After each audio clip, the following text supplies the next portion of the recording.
Bienvenue sur Expédition Tech, le podcast où l'on part à la rencontre des entrepreneurs tech qui révolutionnent leur marché. Dans chaque épisode, je vous propose de découvrir leur parcours, leurs ambitions, les dessous tech de leurs projets, mais aussi la réalité de leur quotidien sans artifice.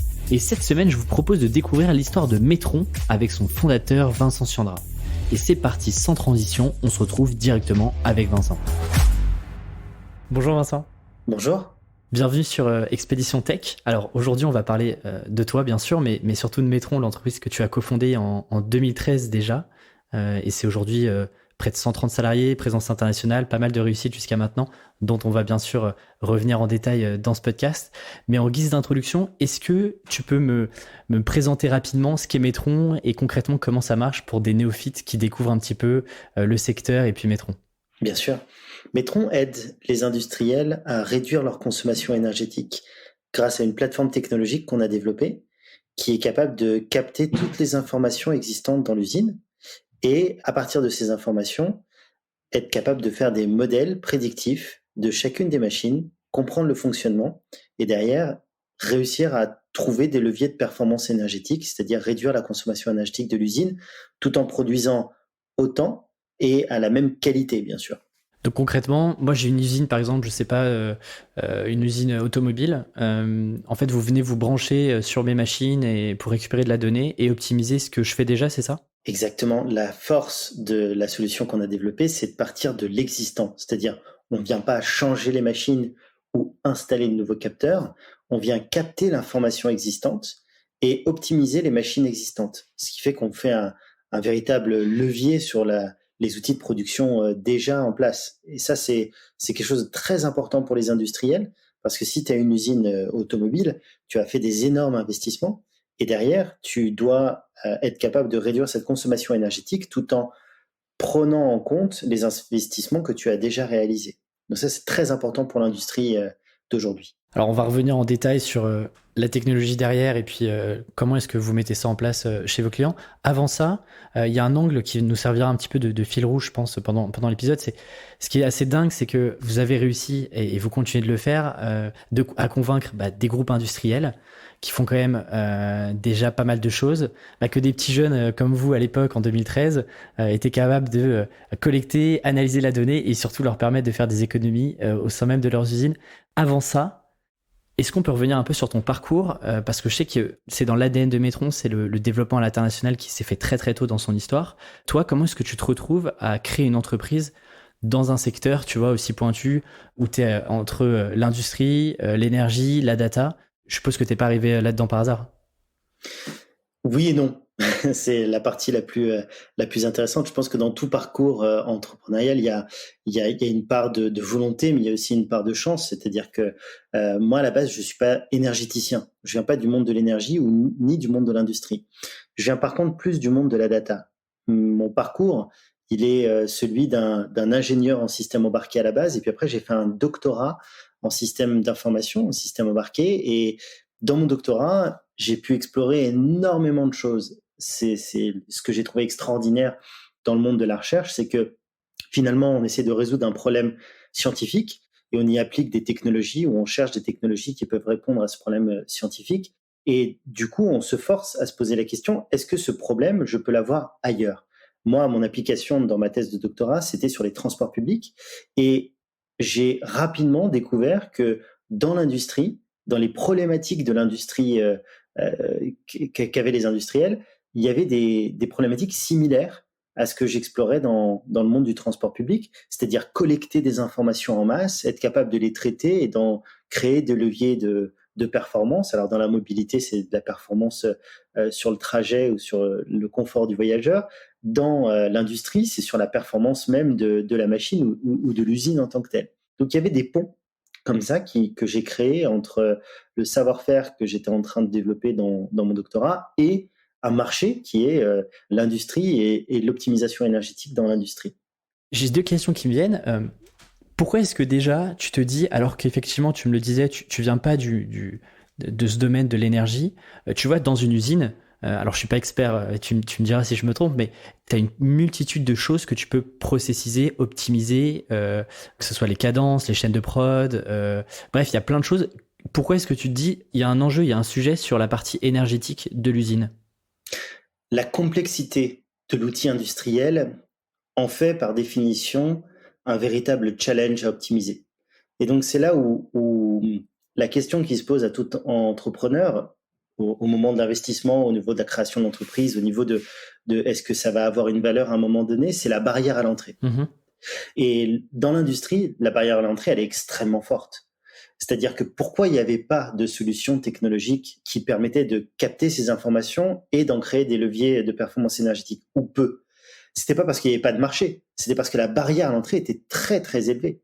Et donc du coup, développer des technologies qui allaient pouvoir faire ça, c'était le croisement de plusieurs mondes en même temps. Le monde de la data, et à l'époque on appelait ça le big data, et le monde de l'énergie, et le monde de l'industrie. Et donc de rassembler ces trois mondes-là autour de la table pour en faire une solution, bah, c'était pas forcément quelque chose de si évident que ça. En 2013, il a fallu convaincre que de la donnée allait naître des opportunités d'optimisation. Et donc, il y a un travail d'évangélisation énorme qu'on a dû faire pour pouvoir convaincre les early adopters de la solution Metron pour nous donner accès à ces usines. Parce que là, on ne parle pas d'une application qu'on télécharge sur son téléphone et puis que si elle ne me plaît pas, je la désinstalle. Là, on parle Ouais, d'un c'est vrai. système qu'on installe sur une usine qui produit des choses, parfois qui a des process qui peuvent être dangereux, complexes, etc. Donc, les impacts peuvent être importants. Donc, réussir à les convaincre, comme tu disais un petit peu plus tôt, une bande de petits jeunes qui débarquent et qui vous dit oui, monsieur, vous avez une usine qui a plus de 100 ans ou 150 ans, mais moi, je vais vous expliquer comment on va économiser de l'énergie dans votre usine. C'est pas forcément bien reçu, hein. Donc, on l'a jamais présenté comme ça. Et aujourd'hui, bien évidemment, on ne présente pas comme ça. Et c'est pas ça qu'on fait. Ce qu'on fait, c'est qu'on amène des outils innovants, de nouveaux outils qui permettent justement à nos clients de prendre une nouvelle dimension de ce que la donnée peut leur apporter. Et du coup, on les accompagne dans cette démarche. Et donc là, il y a une vraie transition. Comment accepter que cette information peut nous permettre de faire mieux et comment programmer en fait des projets autour de ça sur 1 an, 2 ans, 5 ans, 10 ans. Et donc du coup, c'est une démarche de long terme avec nos clients. D'ailleurs, nos premiers clients, le groupe C'est Moi, sont toujours clients aujourd'hui de la solution Metron. Donc quand on arrive à convaincre un industriel, après, c'est une histoire assez longue qui se crée normalement, si on est cohérent et consistant sur la durée. Mais c'est vrai que c'était bien de le rappeler. On est aujourd'hui en 2020, bientôt 2021, et c'est vrai qu'en 2013, il y avait le sujet du big data, et à l'époque, l'enjeu c'était d'abord et avant tout de collecter de la donnée. Tu vois, c'était encore du prospectif de se dire, ok, comment est-ce que cette donnée-là, on peut la rendre plus actionnable, on peut l'analyser, etc.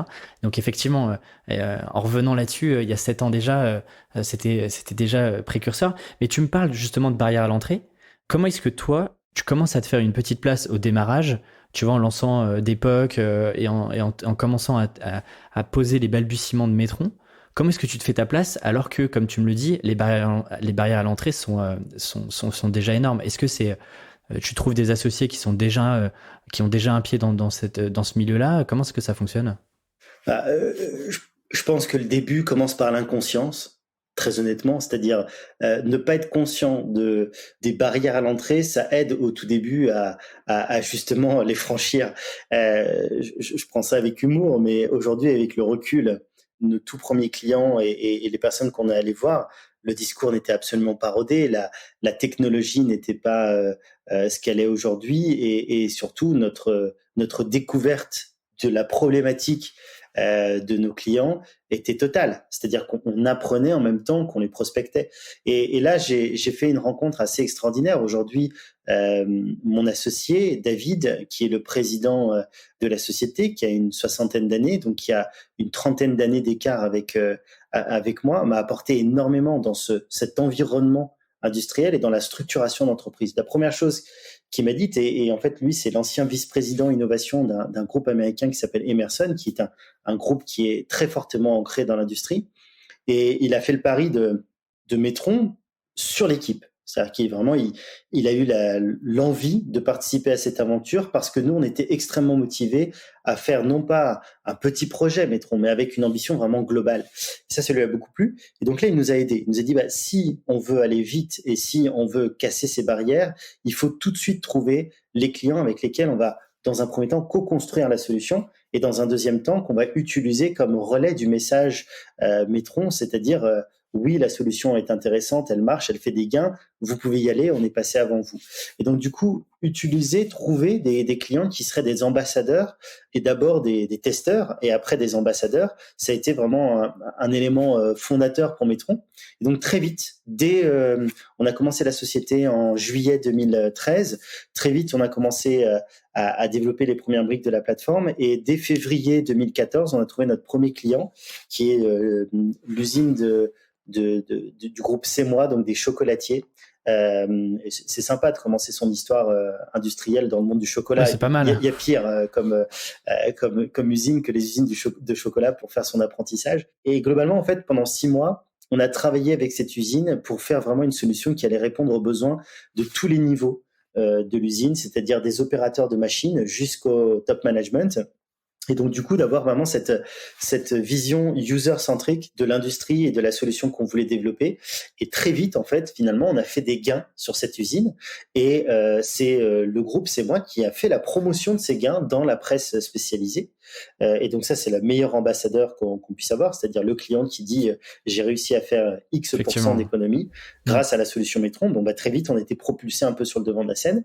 Et là, il a fallu accélérer. Ça amène toutes les difficultés qu'on peut imaginer, c'est-à-dire passer de une usine dans laquelle on a fait des tests et trouvé des projets à une solution qui doit devenir presque sur étagère et qui doit être capable de s'adapter à d'autres industries que simplement l'industrie du chocolat. Alors tu vois, la société est créée en 2013, je vois que globalement il faut à peu près 6 mois pour trouver ce premier client test, et effectivement la plateforme telle qu'elle existe aujourd'hui, Metron Eva, elle n'existe pas encore. Quand vous arrivez chez ce premier client-là, est-ce que vous avez déjà la vision et vous avez conscience de ce qu'il faut mettre en place pour justement faire des économies d'énergie?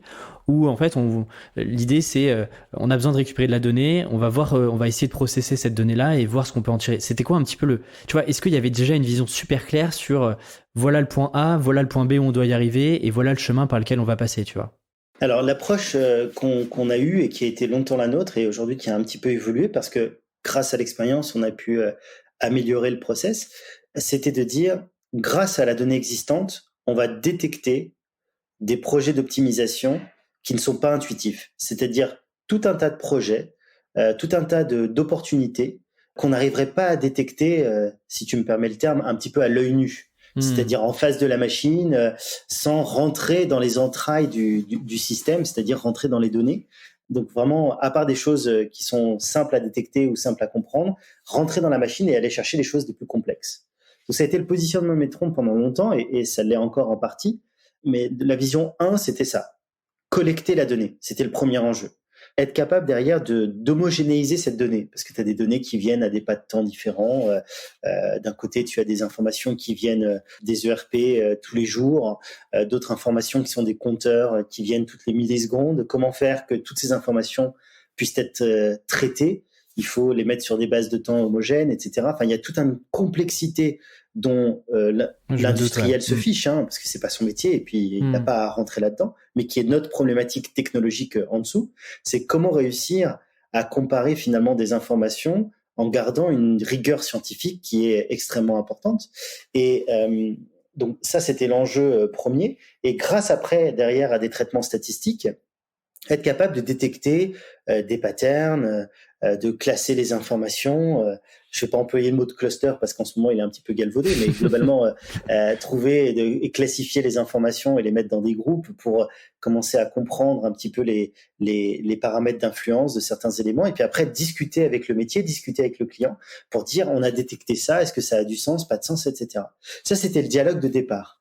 Aujourd'hui, on a augmenté notre technologie et on a couplé le pilier statistique avec un autre pilier fondamental qui est celui des ontologies. Alors, qu'est-ce que les ontologies? En fait, c'est la structuration de bases de connaissances. Pour prendre un exemple hyper simple pour toutes les personnes qui nous écoutent. Et moi le premier. Regardons Mais moi le second, hein, je suis pas un expert dans ces technologies-là, d'autant plus que c'est d'une profondeur telle que je pense Je me doute, ouais. qu'il y a tout à encore imaginer sur le sujet. Mais le concept d'ontologie, c'est la capacité à structurer de la connaissance. Le problème qu'on a eu très rapidement, c'est que ce modèle purement statistique, il donne des choses intéressantes, mais sans le coupler avec du métier, ça donne parfois des choses qui sont soit absurdes, soit évidentes.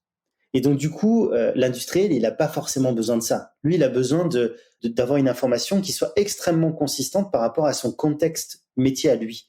C'est-à-dire son usine à lui, dans son contexte, pour faire ce qu'il fait, c'est-à-dire le produit à un instant T qu'il fait, par rapport à la météo autour de lui. Enfin bref, il y a toute une contextualisation qui est extrêmement complexe. Et pour faire ça, il y a deux choix. Il y a le choix d'un Google, d'un Facebook ou autre qui dit j'ai des milliards d'utilisateurs, je vais les mettre à disposition pour m'aider à classer les informations et à créer un cadre pour l'intelligence artificielle. Je vais montrer à des gens des photos de panneaux sur la route et je vais leur demander de cliquer si à chaque fois ils voient un panneau, de me dire que c'est un panneau. Et au bout de 200 000 images, je serai capable à 99,9% du temps détecter que ceci est un panneau. Dans mon monde à moi, je n'ai pas des milliards d'utilisateurs. J'ai des dizaines, des centaines d'utilisateurs au maximum, mais pas des milliards. Donc il a fallu trouver un autre moyen pour créer ce cadre. Et le deuxième moyen, c'est déjà de structurer de la connaissance. C'est-à-dire de ne pas réinventer la roue statistiquement, c'est de dire tout de suite, les règles de thermodynamique, elles sont connues. Ce sont des lois physiques qui sont un petit peu immuables, à part si on change la physique, mais globalement, elles sont là. Oui, c'est universel, ouais. Exactement. Donc, du coup, je dois les rentrer quelque part et ça me permettra déjà de créer mon cadre. Donc, finalement, comment créer une base de connaissances? Et donc là, les ontologies rentrent en jeu. Imagine un petit peu Wikipédia, un Wikipédia de l'industrie et de l'énergie. C'est-à-dire une base gigantesque et évolutive et dynamique de connaissances qui permet de faire des liens entre des éléments. Et donc, quand on croise ces informations qui sont immuables, celles de la connaissance d'ingénieurs, de fabricants de machines, etc., tu commences à empiler des connaissances. Si tu le couples avec les données statistiques, si tu le couples en fait avec la réalité de l'usine, et là, tu commences, quand tu croises les deux, à pouvoir créer des raisonnements. C'est-à-dire, tiens, c'est bizarre, cette machine, elle est censée fonctionner à tel rendement, elle est 10% en dessous du rendement habituel. Est-ce que c'est normal? Et donc, c'est ça chez Metron qu'on appelle l'intelligence artificielle. C'est la capacité à générer un raisonnement et à le pousser en face du client, c'est-à-dire lui donner devant une interface, de lui dire est-ce que c'est normal que cette machine fonctionne comme ça? On se considère vraiment comme une sorte d'exosquelette en fait de l'énergéticien. On vient l'aider à aller plus vite, plus fort, plus loin, plus rapidement. Et puis, toutes les prédictions et les recommandations que vous pouvez faire, en plus, elles sont backées, elles sont appuyées par à la fois des cas concrets que vous avez déjà, sur lesquels vous avez déjà travaillé, et puis toute la documentation structurée que vous avez machinée de votre côté. Mais tu vois, je me pose une question. Comment t'expliques que, par exemple, des grands fournisseurs d'énergie n'avaient pas déjà intégré ce sujet, puisque leurs clients, qui sont les usines, auraient tout intérêt à tu vois, gagner en productivité, et donc les fournisseurs d'énergie auraient un élément différenciant s'ils avaient intégré ce sujet-là avant. Comment t'expliques ça? C'est parce que c'est pas leur métier, c'était pas la priorité. C'est un sujet assez complexe que tu abordes là, qui est très intéressant. C'est l'évolution, la transformation du monde de l'énergie. Aujourd'hui, ce qui est en train de se passer dans le monde de l'énergie, c'est un petit peu ce qui s'est passé dans les années 2000 dans le monde des télécoms. C'est-à-dire la possibilité, grâce à une évolution technologique, de faire émerger de nouvelles solutions, de nouveaux acteurs, pourquoi pas, et de changer un petit peu le paradigme et notre approche à l'énergie que l'on avait les 100 dernières années. En fait, aujourd'hui, la grande problématique et en même temps l'opportunité pour Metron, c'est que tout est orienté autour du compteur général. C'est-à-dire que chez toi, tu as un compteur général qui fait le lien avec ton fournisseur d'énergie. Mhm. Dans l'usine, c'est pareil. Ce qui se passe après le compteur, c'est donc ce qui se passe dans l'usine, finalement, c'est assez transparent pour le fournisseur d'énergie. Il n'a pas forcément cette visibilité. Il ne voit pas dans le détail ce qu'il y a derrière. Et de la même façon, souvent, ces fournisseurs d'énergie, ils ont des filiales qui sont des facility managers qui gèrent parfois une partie de la chaufferie de l'usine, de l'air comprimé ou du froid dans l'usine. Mais ils n'ont pas forcément accès à tout ce qui se passe au niveau de la production. Oui, bien sûr. Ce qui fait que c'est comme si tu essayais de décrypter le fonctionnement d'une usine en n'ayant qu'une vision extrêmement partielle de ce qui s'y passe. Et donc nous, on s'est positionné là-dessus et très vite, on est allé voir les fournisseurs d'énergie. On a un partenariat en France qui est Avec extrêmement Dalkia, important, avec Dalkia, qui est une filiale du groupe EDF. On cherche justement à casser cette barrière, c'est-à-dire passer de ce côté-là de fourniture d'énergie pure à fournisseur de services, et donc du coup de faire passer Dalkia d'un côté, fournisseur d'énergie, à cette intégration dans le process industriel. Dès le départ, en fait, notre structuration était sur l'approche directe. Aller usine par usine, chercher client par client, proposer notre solution. C'est extrêmement chronophage, c'est extrêmement difficile, les cycles de vente sont très longs, et donc du coup, il a fallu coupler ça avec une stratégie qui soit beaucoup plus partenariale, et donc c'est comme ça qu'on est allé vers ce qu'on appelle une approche d'alliance. D'accord. Donc aller chercher des Dalkia comme partenaire en France, mais aussi on a un partenaire en Corée du Sud qui s'appelle SK Gaz, qui est une des plus grandes sociétés, un des plus gros conglomérats coréen avec qui on a signé un très gros partenariat, NTT Facilities au Japon, Edison en Italie. Bref, on fait des partenariats assez importants de ce type-là, un peu de partout dans le monde, justement pour augmenter très rapidement l'accès au marché, mais aussi proposer de nouvelles solutions. Et j'en profite, sur le business model, du coup, c'est un modèle serviciel, c'est un abonnement, c'est un accès à la plateforme, c'est comment est-ce que ça fonctionne? Ou alors même c'est je sais pas, des fees que vous prenez sur le retour sur investissement, par exemple? C'est un modèle de pure SaaS, donc Software as a Service. Donc c'est un abonnement à la plateforme technologique qui est renouvelé tous les ans. Ça dépend du volume d'usines que l'on a. Si on a une seule usine ou si on a des centaines, forcément le prix varie et évolue en fonction du nombre d'usines. Super clair. Tu me parlais effectivement de gros partenaires en Corée du Sud, je crois au Japon, en Italie, et puis aussi même en Amérique latine. Le déploiement international, il est aussi arrivé très tôt. Est-ce que il y a eu un choix stratégique derrière? Pourquoi est-ce que vous n'êtes pas, par exemple, concentré sur toutes les usines en France et que vous êtes tout de suite allé chercher des partenaires stratégiques à l'international et puis signer des usines directement là-bas? C'est la question que m'ont posé tous mes investisseurs. C'est une très bonne question. C'est une question qui était extrêmement... c'était la stratégie de Metron. C'était de tout de suite aller projeter notre solution à l'international. La première chose, c'était de se dire, est-ce qu'on est en train de développer une solution qui est franco-française et qui va répondre que à des besoins français? Donc, il a été extrêmement important dès le départ d'aller se confronter avec ce qui se passait ailleurs. Est-ce qu'il existe des solutions similaires? Est-ce qu'il existe un marché? Et puis aussi, est-ce que les fonctionnalités qu'on développe, la solution qu'on développe répond dans d'autres contextes? Il faut savoir qu'en France, ce qui est extraordinaire, c'est qu'on a un réseau électrique qui est incroyable, avec une stabilité électrique qui est incroyable et un prix d'énergie qui est extrêmement faible. Dès que tu sors de la France, c'est pas du tout la même histoire. C'est plus le même cas. Ne serait-ce que par exemple, aller en Italie, on est sur 3 fois le prix de l'énergie en France. Donc la rentabilité de nos solutions, elle est encore plus forte à l'extérieur de faire 10% en France et faire 10% en Italie, finalement, c'est beaucoup plus intéressant de faire 10% en Italie. Et de la même façon, on allait se confronter à l'Amérique latine, qui est souvent un territoire oublié des startups. C'est un territoire qui est assez poussé par les grands groupes ou autres, mais les startups, ça semble compliqué. On est assez peu nombreux finalement à aller à la conquête de l'Amérique latine. Pourtant, dans mon secteur, en tout cas énergie et industrie, c'est un secteur extrêmement porteur. Le Mexique, le Brésil sont 2 pays extraordinairement industriels et ils ont besoin de solutions. Et quand on a débarqué en fait en Colombie en 2014 et puis après au Brésil et au Mexique, on a été accueillis, mais alors avec à bras ouverts, parce que finalement, ils n'avaient pas de solution.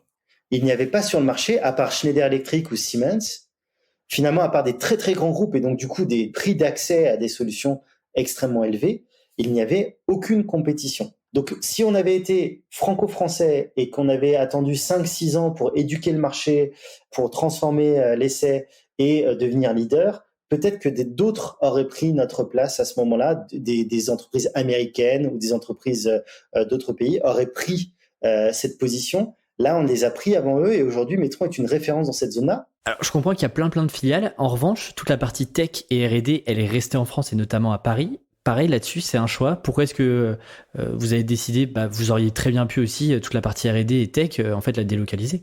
Absolument, ça aurait pu être une possibilité. Ça ne l'est pas parce qu'en fait, il y a deux enjeux très très forts. C'est que le tissu technologique français est quand même assez bon, et notamment le tissu parisien sur cette partie développement IT et autres, qui est quand même assez intéressant, assez puissant. Donc c'était assez naturel finalement la constitution de l'équipe R&D à Paris, et surtout le couplage avec la compétence et la connaissance en énergie.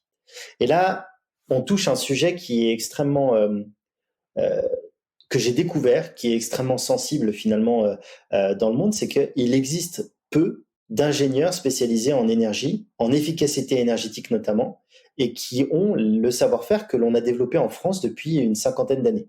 C'est assez intéressant, comme ce savoir-faire est finalement assez spécifique, et il est extrêmement reconnu. Donc quand on a débarqué en Amérique latine avec la double casquette intelligence artificielle provenant de France et intelligence énergétique provenant de France aussi, l'image de Metron était extrêmement premium. J'ai bien compris que la R&D était focalisée en France et à Paris. Rapidement, l'équipe technique aujourd'hui de R&D, comment est-ce qu'elle est structurée? J'ai compris qu'il y avait, t'avais des ingénieurs énergéticiens. Je suppose qu'il doit y avoir des data scientists. Comment est-ce que cette équipe-là technique, elle est organisée aujourd'hui? Alors c'est une organisation en DevOps assez finalement classique dans les startups. La chose qui est assez innovante chez nous, c'est que la partie data scientist, elle est finalement à cheval entre le métier et la partie vraiment pure data. C'est-à-dire qu'on ne peut pas traiter en fait des sujets data sans avoir un impact métier, une connaissance métier à un moment donné. Donc, on a créé une équipe intermédiaire qui s'appelle l'équipe innovation, qui va être plutôt du côté énergie, sont des énergéticiens qui ont une appétence très forte pour la data et ils sont accompagnés par l'équipe data scientist pour essayer de finalement remplir ces ontologies, ces bases de connaissances dont on parlait, créer des algorithmes et des modèles qui vont être adaptés à nos besoins en énergie. Et il y a une dernière équipe qui, elle, est sur la partie prospective et c'est, je pense, dans le monde des startups, assez innovant. Je sais pas si c'est unique, mais en tout cas, c'est, je pense, assez innovant. Ah, je suis curieux. C'est que on a une équipe de près de 10 personnes en R&D pur. C'est-à-dire qu'ils sont absolument pas soumis au business, qui sont là sur la prospective de Metron pour les 5 prochaines années. Et c'est quoi? C'est des docteurs? Des physiciens? C'est des docteurs en mathématiques, la plupart, et mathématiques, physique. Et eux, ils travaillent sur vraiment les algorithmes de demain, les problématiques de l'état de l'art aujourd'hui de l'énergie et les problématiques mathématiques que cela entraîne.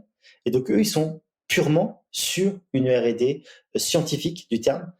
Alors, ça vient du coup nourrir nos algorithmes derrière, mais ils ont vraiment pas un objectif business de faire un produit. C'est pas du D, c'est vraiment du R au sens recherche du terme.